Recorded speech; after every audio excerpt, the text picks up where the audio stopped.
I thought my world was falling apart. AI is going to take over the world. It's going to take over your jobs. The world's going to end for every person who's a white collar job. Everything's going to end. Like every job is going to be done by AI. And if you keep on doing that, you're burning a lot of your mental energy and emotional energy. But in life, there may be changes. People may get laid off. People may have to go through those transitions. You have to do a little extra. I do think there is a different way of showing up in corporate America, which as South Asian women, we have to learn.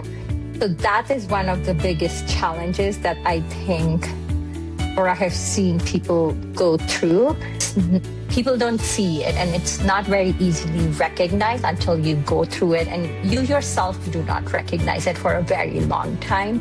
That, hey, they give me so much work, but why don't I get a leadership position? Today, I'm joined by Shyrose Razwani, an accomplished leader whose career spans across multiple industries and leadership roles. Today, we'll be talking about career pivots, navigating change, AI anxiety, and the lessons she's learned along the way. Shyrose, thank you for joining me. Thank you for having me, Reshma. Pleasure to be here with you. I just want to open up by introducing you to our audience. So, for someone discovering your journey for the first time, tell us a little about what you do today and the path that brought you here. So let me start with my background and I'll come to where I am. I grew up in Pakistan, moved to the US in my early 20s, got education here, then started working here. And it all sounds as if everything happened organically, which we all know that's a journey. I started working here. I started my first role in consulting, then moved to corporate and investment banking, and then now in tech. But across these phases, I have moved across states, clearly across continents. And currently, I work at Uber and I head their screenings and identity program within the safety organization. Uber is my most recent tech pivot. Like you mentioned, I have different industries. So from consulting to financial services to now tech. So I think I have seen a lot. So, did you always see yourself moving into leadership roles, or did that evolve over time? I think like most people, I also was thinking of like a linear growth that X year I would have this position, that this year I would be this kind of leader. So when I started my career, that was the end goal to get in a leadership position. But I think how my journey unfolded, it has been more about the opportunities came my way versus just a linear trajectory. So while I did think about that, I don't think it is how I followed the path. And now how the world is evolving, I do think a linear path of like, hey, I want to be in this position, or focusing too much on positions may not be the right thing in this day and age. That's how my mindset is changing. So to answer your questions, yes, when I was starting my career, I was thinking about this, and this was my end goal. But every step that I took was not a conscious choice for that, and it just fortunately happened that I Came along became the way that. for you. Yes, Oh, yes. that's so wonderful. So, what do you think helped you to differentiate yourself and continue growing into these leadership roles? I think now that I, in hindsight, I think one thing is resilience, and that is what made me pivot. What I would say, what has helped me grow is to be okay to take chances and just be open to adopting. That is one thing in a journey point of view, just taking the opportunities has really helped me do that. But I firmly also believe I can make very conscious choices and everything, but there is a factor of unknown, which could be luck or the environment around you. That also plays a part. But to answer you, the second piece of it, if I think back on what has made me successful in these pivots, is because of two things. One, I would say, is having that drive to learn. So it doesn't matter what level you are, which industry you are in, just being able to say, I want to learn more has really helped me. And then the other is taking feedback and really assessing it if I can improve myself. A lot of us generally don't like feedback, and I was the same. But now, the older I'm getting, I really look into the feedback and do a self evaluation that is this something that I should be working on. So I think those two things have that drive to just learn new stuff and be able to take feedback and work on myself has really helped me survive in every industry. Has there been a time when you had to unlearn? I know you mentioned about learning, but was there a time when you had to unlearn certain mindset or skills that you were carrying from one industry to the other? That's a very, very good point because most people, when they go into a new job, they're like, oh, we have done things like this, or I know how to do stuff. And that is a very, very good self assessment if you know, or if you're able to unlearn your ways of working. So if I think back, and maybe I would do my most recent pivot, the tech industry is very, very different from the financial services industries. Financial services industry is a very matrix organization, is a lot more structured, but the tech or Uber that I work at is very different. So even though I may have the technical knowledge, I had to unlearn a lot of ways of working and the speed at which I was working. It was very slow, I would say, in comparison to the tech industry. So unlearning that at Uber is one of the things that I think has been the reason I have been able to survive. So the question that you asked is very spot on. A lot of us come with like, hey, I know this, I know how this can be done, or maybe this can be done better and I can implement this, but that might not be the right fit. But even unlearning that and relearning the company's culture and people, that's, I think, one of the biggest strengths. And if I have to now I change my answer to what it can be one thing that has helped me survive. I do think back that ability to unlearn is equally important than the ability to learn. Absolutely, because different industries have different expectations. And even if you know that, work can be done this way, but the culture of that company can impact a lot as well. So you do have to sometimes unlearn a lot Yeah. of things that you carry with you to this new industry that you move into. Yeah. And I think that's very, very important.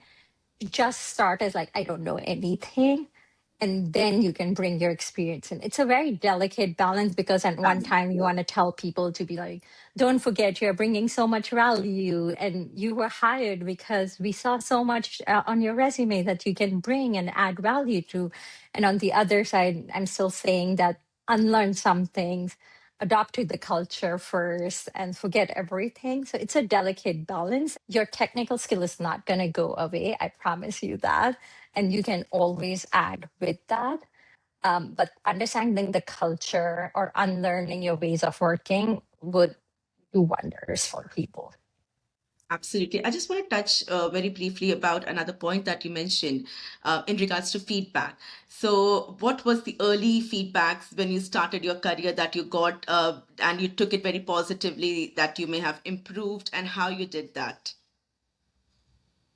In all honesty, when I started my career, I thought I knew it all. So feedback, but taking it gracefully or even thinking that I needed anything to improve myself on, especially on the soft skill piece. I think it's easier for people to take feedback about technical skill because you have data points to support it. But like on the soft skill piece of it, when I started my career, I wasn't very receptive to it. It's my journey that has made me understand the value of that feedback.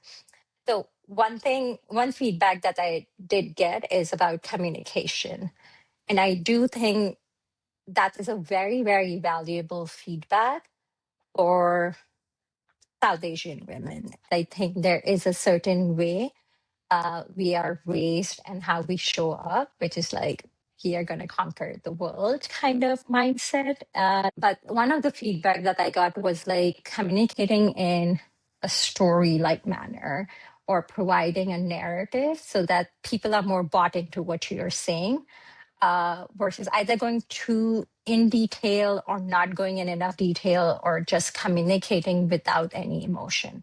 So when I back on it, when I received it, I wasn't receptive at all. So I do want to put it out there. It sounds like, hey, yes, you should have taken that feedback, but early in your career, you don't have that intelligence or maturity to be like, it's good for you. Especially when I was transitioning more from a Pakistani culture to the US culture. So communicating with a narrative and a story like communication was one of the best feedbacks I've gotten. I did not understand the importance of it until I myself became a people manager. Because when I was an individual contributor, it was like, I'm saying you should understand it. It is facts, and that is how we should communicate. But once I became a people manager, that communication and that storytelling, I really understood the value of it. And now, anytime somebody asks me for feedback or one thing that they should focus on, I never say it's technical skills. I always say it's communication, and it may vary. It could be just need to enhance it, but that is something that is going to take you further in your career than maybe even your technical skill. Even to this day, I focus on that. Anytime I am going to think, I think about what's the story? What do I want to communicate? How do I send my message across? Because words is the way people know you, right? Words So, are powerful. yes. Absolutely. And how you communicate matters so much. I learned that as well along the way in my career. Sometimes you get nervous and you don't want to take Yeah. it on board, but then you learn and that is how you grow. Yeah. And it's okay because I have been in this industry for over, like in my professional journey for over 15 years, worked at different places.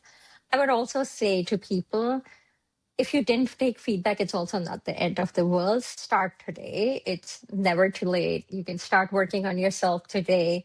You can always improve yourself. So don't beat yourself up of all the mistakes that you made because you will make mistakes and it's okay. See the transition in myself and also how people received me. So that is That's one really feedback I good. would say it's like one of the strongest that I can remember. Of course, over the years, you would get feedback, but this Absolutely. And was that's one. how you learn and grow. Yeah. So, Yeah. And mm, one thing I would want to say, and I think, Rishma, you have been in the corporate industry also, we put a lot of negative connotation with feedback. We just take it very personally that it's on me. Everything's wrong with me. But feedback is good. I often joke about it. Our CEO is Dara. Even he gets feedback. So if I am getting it, uh, it's fair. Like if CEOs are going to get it, like everybody in this world is getting feedback. And now in the age of social media, it's very real time. So let's not put as much weight on it and not also take it personally, but also work on yourself. Some things are going to be career changing for you. and constructive feedback is always welcomed. We have all Yeah. learned back. And the way you react to that feedback and work upon it, that is what is going to make your career. And while we're talking about feedback, was there a setback or challenge or an unexpected experience that later became an important turning point in your journey? I would talk about my journey because, like, on LinkedIn, it comes across as if it has been a smooth journey, one industry after the other. And it looks like, a lot of things are by choice, but it wasn't. I was at the consulting firm, which is PwC. So I wasn't getting the growth that I wanted and at the time that I wanted. So I either to make a decision to stay in that industry, work towards the next promotion, or pivot. So, and it's going to happen with everybody. There are going to be sometimes that you look for your pivot because you're running away from your current job versus running towards a new experience. It is going to be you have hit the growth ceiling for that industry. It could be multiple things, or it could also be positive that you jumped because you had this amazing opportunity. So my pivot from PwC was more about I wanted a change, and I also wasn't feeling that I have any growth with my current group of leadership. I don't know if it's a setback because now in hindsight, everything worked out for me. But during that period, everybody thinks that if I didn't get this title, it means I didn't do well and like my world's gonna fall apart. So I think at that point, that is what I was feeling. Oh, I didn't make it. My whole life is now over with, my career is over with. At that time, that I thought that it was the biggest setback I could ever have in my life. Most of the setbacks that you think are life altering are going to bring something nice for you. It is not the end of the world. You don't think, but you have to have that belief. I think I've always had that belief. If it didn't happen, if I didn't get the promotion, if I didn't get the job, it is gonna be better for me. And in the industry, the world that we are in, we see so many people that are going through worse situations of getting laid off or being let go. Even for those, I feel like they would all be all right. Maybe they would pivot into something that was their passion. So in hindsight, I think it worked out wonderfully for me because I would have stayed at the company for eternity. I wouldn't have learned about new industries. I wouldn't have pivoted into tech. I don't think I would have gotten to where I am today if I had gotten the promotion and stayed at that company because I would have been then very much stayed in my bubble. But the fact that things didn't work out how I wanted it to at that time, one of the best things that it has happened to me. And I can say that now in hindsight, but I wouldn't have said it at that time. I was miserable. I was sad because we put a lot of weight on our professional growth as a validation of ourselves. So, or at least Absolutely. that's what I do. Yeah. And as they say, growth happens outside your comfort zone. So that was Yeah. your comfort zone. And as soon as you moved out, that is where you see the journey that you have right now has shaped into. 100%. Every time I go into a different industry, I'm so fascinated and in awe of how much I don't know and how much bigger the world is than just what my bubble was. Nothing in your life is life altering. I thought my world was falling apart. It didn't. And It was at a actually better place. shaping you into the person that you have become today. Yes. And I have never seen a successful person who hasn't had setbacks. So everybody has setbacks, even if you think their journey looks perfect. I promise you they've had setbacks. So yeah. Yeah. You mentioned about layoffs. So, we live in a world where there's a lot of uncertainty in regards to AI and automation. The fear that many professionals feel today is understandable. But how can professionals continue to adapt and stay relevant in this age? I think that's a very important point, especially in today's world. Uh, I think we are bombarded, especially people in corporate America, with a lot of news about AI and like how AI is going to take over the world. It's going to take over your jobs. The world's going to end for every person who's a white collar job. Everything's going to end. Like every job is going to be done by AI.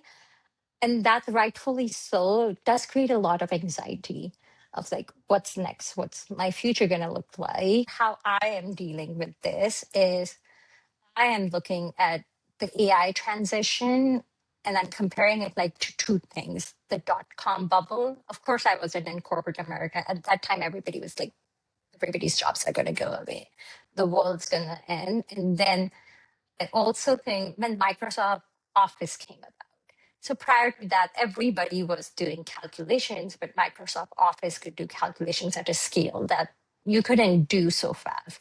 So those two things, when I think about it, and then I look at the world around us, it still exists. We still have corporate America. It might look different than it did before, but we are all going to figure out roles for ourselves, which is going to include AI. with the human that is needed. So far, things that I have seen, the way I am working, how my team's working, the speed at which we are working, it is transformational. But I also think all of these things are going to start a new industry and new, maybe expertise that we would all need to adopt to. So that's how I look at it. But if I have to say how to deal with that anxiety, it would be like feel it, but then work on some actions about understanding or learning some of the skills. It is going to be important that you know how to work with AI. That is going to be a new norm. And also just embrace it versus resisting it. I think a lot of us want to resist it. And if you keep on doing that, you're burning a lot of your mental energy and emotional energy. But if you embrace it, you're going to start seeing the benefits of it. I'm not saying it's 100% good and everything's validated, but embrace it. Start to learn about it. In your professional life, there may be changes. People may get laid off. People may have to go through those transitions, but just keep on putting the work of putting yourself out there. If one job ends, apply for a new job. And I work in the tech industry, and we are going through a lot of layoffs, more than maybe other industries. And we hear about it a lot more. But I also see jobs that are posted every single day. Be open to new kinds of work. Like if you were a software engineer, would you be okay doing product management? If you were in product management, would you be okay doing ops work? Be open to opportunities, because lines between all of these groups is very much merged now. And like, what is your expertise versus what is somebody else's? So long-winded way, I'm hopeful to like just bring a new industry and a better way of working with more opportunities for everybody in their professional life. But on the other side, I would say at a personal level, try to get engaged in these, read up about these conversations, try to play with it. Uh, there's a lot of good resources, free resources out there. At least get yourself familiar that you can speak about it when anybody's having a conversation. I don't know, Reshma, what do you think? I don't know what your experience has been with this.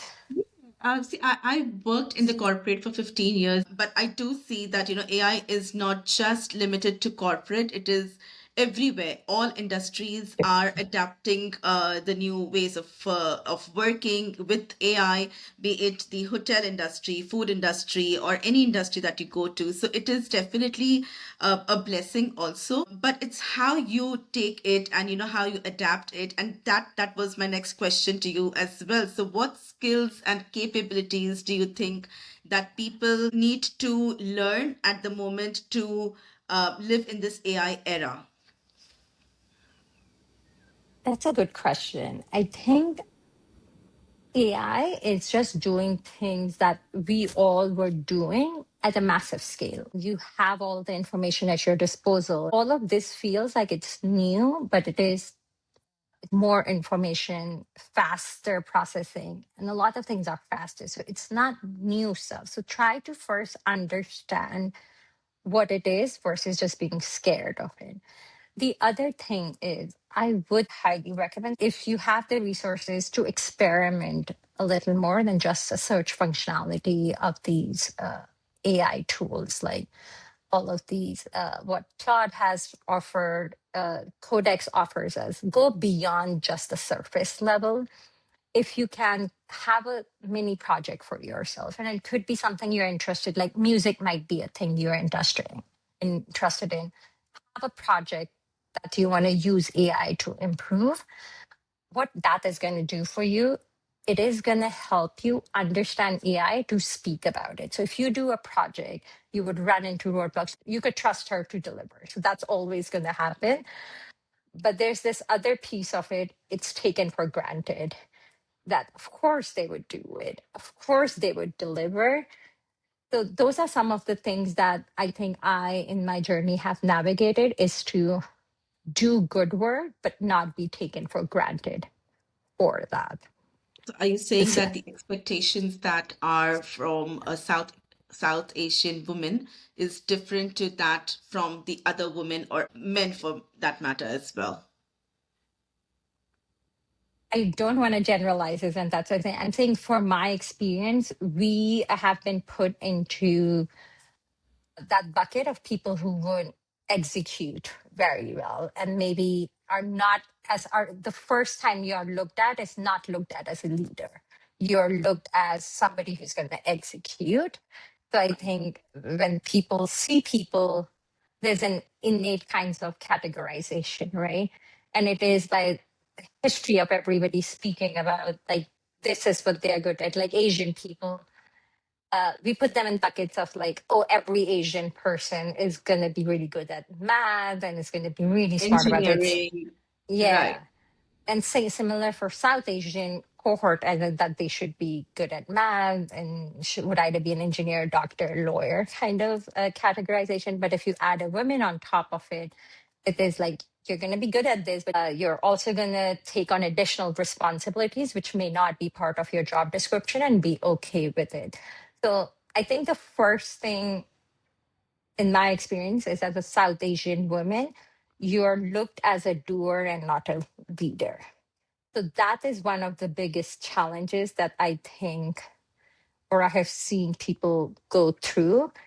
And that's where how you pivot into being a leader while also delivering work. I'm not going to say work doesn't matter, but more work is not going to make you a leader.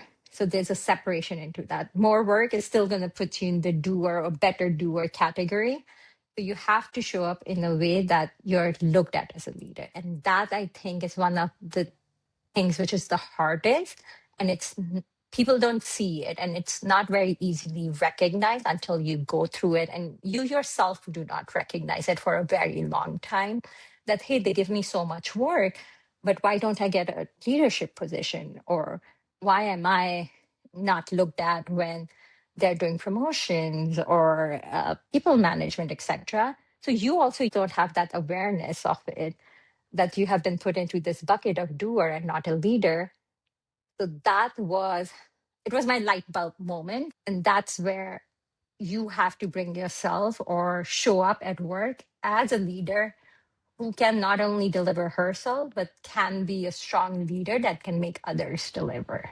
So what did you do that, you were recognized differently from the bucket that you were put into? I think two things. I wouldn't use the word confidence because I think South Asian women have enough confidence. I'm going to connect it back to the communication piece, and that's why for me it is such a good feedback that was given to me, because just excelling at that skill is going to change a lot of things.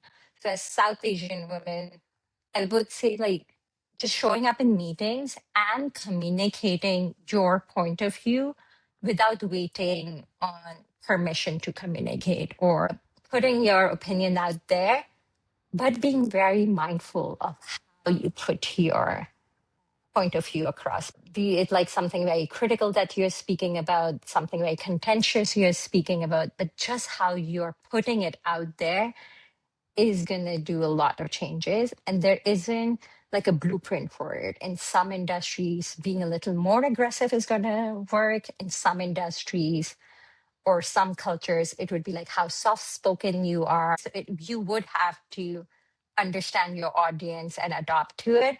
But showing up and as a leader and communicating in a way that you are aware of the culture that you are in. That I think would be the biggest change any female can do. And doing more work is only going to result in you getting more work. So that is shouldn't be your thing that you hone on. I think all of us grew up with the teachings of like your work's going to speak for you and you should just keep your head down and keep on working. I would say maybe we should break out of that cycle. I think we should do the work, but we should also focus on speaking about our work, and learning how to speak about our work is going to do more wonders for you than like taking on more responsibility. Because after a while, people just assume you would do the work, right? So visibility is super important. How you communicate is important, but also sometimes, even though your work is visible, it is also important to speak up. Sometimes people may take you for granted that, okay, so she is a doer, she is an operator, and I don't see her as a leader.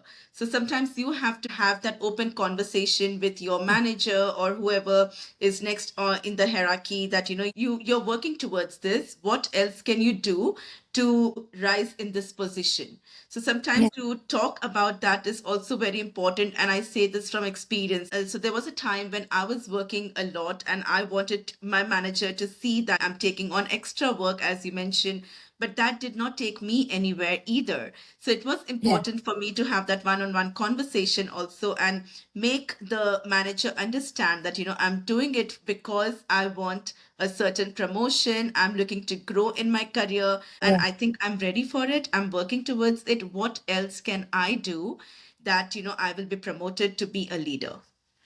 That's such a good point that you made. Is like just aligning with the next person in the hierarchy who has the decision making power. What that is going to do is either your manager previously was never thinking about you that, or was even thinking that you wanted to do it. So don't Absolutely. assume your manager knows anything. Your manager doesn't. They're too Doesn't. busy with other things. So what's that going to do? It's either going to make sure that your manager is thinking about you and is giving you more projects and is going to give you feedback on what you can do more so you can be very, very targeted in what you're doing. The other thing, which I also think is very, very important and a good thing, you might get the read from your manager that they do not look at you in this slide and they may not look at you in this slide. So instead of you just being upset about it, it also gives you direction where you want to pivot next in your career. And I think that's also very, very important. We put a lot of emphasis on saying what we want. And if that's not we hear from our leadership, we just hone in into that. But I think that's very good if you can get a read from your manager that maybe you have hit your growth ceiling and this is not that's going to happen. That also helps you not waste your time. Then you can make Absolutely. calculated risks and you know what you want for yourself. So just have those conversations. So I think, Rishma, something you said, I really agree with you. And that's a very important thing. Just speak to the next person in the hierarchy and understand where you stand. Absolutely. And also, sometimes what can happen, I've seen, is when you have that conversation with your next up in line, there would be certain things that they will communicate to you, and maybe you'll realize that you are not a leader. And maybe this is the next level that you need to go into, and incorporating and understanding that this is where it's coming from and these are my skill sets and I really should be focusing on them and enhancing them to step into the next phase of my career rather than focusing on being a leader. Yeah. And I think because of the society and how much value we have put on levels and positions, I think in our minds we have this preconceived notion that, oh, if I Titles. didn't do this, yeah, yeah, that I didn't make it, I wasn't successful, this was bad for me, kind of thing. Nobody else cares about it. I think it's we ourselves that care about it the most because what leveling is at Uber versus what leveling was at PwC, it's entirely different. But nobody else knows it. Only I know it, right? So I think we are being our harshest critic. And you ask about South Asian women, whatever other people look at us is one thing, but how we look at ourselves, we are very, very critical of ourselves. And that I think is maybe a roadblock in our own growth because we are so critical if we haven't hit that milestone. We are so critical if like we got a bad feedback. And I think it's human nature, and I understand that. And maybe because I have grown in the corporate world, so I'm like, nothing is life shattering. Bad feedback is okay. Everything's going to pass. Absolutely. So I'll go to my final question for you. So if listeners could walk away with one message, perspective, or lesson from this conversation, what would you want it to be? That's a good question. I think I'll give two. One is like the master plan's not going to go the way you want. Things are not going to happen 100% of the time that you want. It's going to be a lot better than you think. The plan that's going to unfold is going to be better than your master plan, especially in your career. The second thing I would say is just be persistent. I know it is a lot of anxiety. A lot of graduates are graduating and are like, what's the future going to look like? There's the piece of luck in life that you can't control. You might be in the right place, not in the right place for the right opportunity. So there is a piece of luck, which I would say is maybe 20%. 80% is how you show up. And what I mean by that is something my husband used to say, that even if luck is not in your favor, if you try enough times, the probability of you getting lucky is high. But if you only try two times, then it's a 50-50 thing and it's all luck. But if you try 120 times, the likelihood of you getting lucky once is high. So just be persistent. Things are going to work out. You are going to get the next job. So be persistent. And it is okay if the master plan doesn't work out the way you wanted it to be. Even if the backup plan doesn't work, it's okay. You will survive, and there's something better waiting out there for you. Yeah, and you'll survive and you will not feel it. I know we didn't talk about it, but California wasn't a planned thing. Working in tech wasn't also in my plan.